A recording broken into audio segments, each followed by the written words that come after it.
நாட்டின் பொருளாதாரத்திற்கு முதுகெலும்பாக உழைக்கும் மலையக மக்கள் தொடர்ந்து மின்னல்களுக்கு முகம் கொடுக்கின்றனர். குடியிருப்பு வசதிகளின்றி அல்லல்படும் பெரட்டாசி தோட்ட மேமொழி பிரிவு மக்களின் குடியிருப்பு தொடர்பில் நியூஸ் ஃபர்ஸ்ட் இன்று ஆராய்கிறது.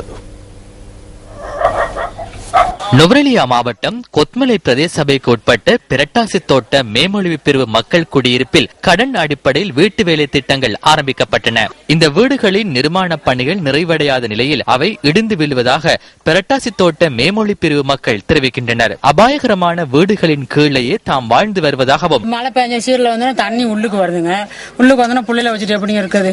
இந்த விடயம் தொடர்பில் பல தரப்பிடமும் முறைப்பாடுகளை செய்த போதிலும் எவ்வித நடவடிக்கைகளையும் மேற்கொள்ளவில்லை என இப்பிரதேச மக்கள் தெரிவிக்கின்றனர். காத்து வந்தா இந்த தகரமெல்லாம் புடுங்கிட்டு போகுது, உள்ளுக்கு அடுப்பு கிட்ட சமைக்கலாது, தண்ணி ஊத்து துறன்னு மாசம் சல்லி பிடிக்கிறாங்க. ஆனா சரிவர அந்த இதெல்லாம் செய்யறதுக்கு இல்ல. மழை வந்தா ஒழுகுது. வீடுகள் அமைக்கப்பட்ட போதும் அவை உரிய தரத்தில் அமைக்கப்படாமையினால் தற்காலிக வீடுகளிலேயே இப்பிரதேச மக்கள் வசிக்கின்றனர். நிர்மாணிக்கப்பட்ட பல வீடுகளில் இன்னமும் மக்கள் குடியேறவில்லை என்றும் எமது பிராந்திய செய்தியாளர் குறிப்பிடுகின்றார். தொடர்ந்தும் வீடற்று வாழும் இந்த மக்களின் துயரம் துடைக்கப்படுவது எப்போது?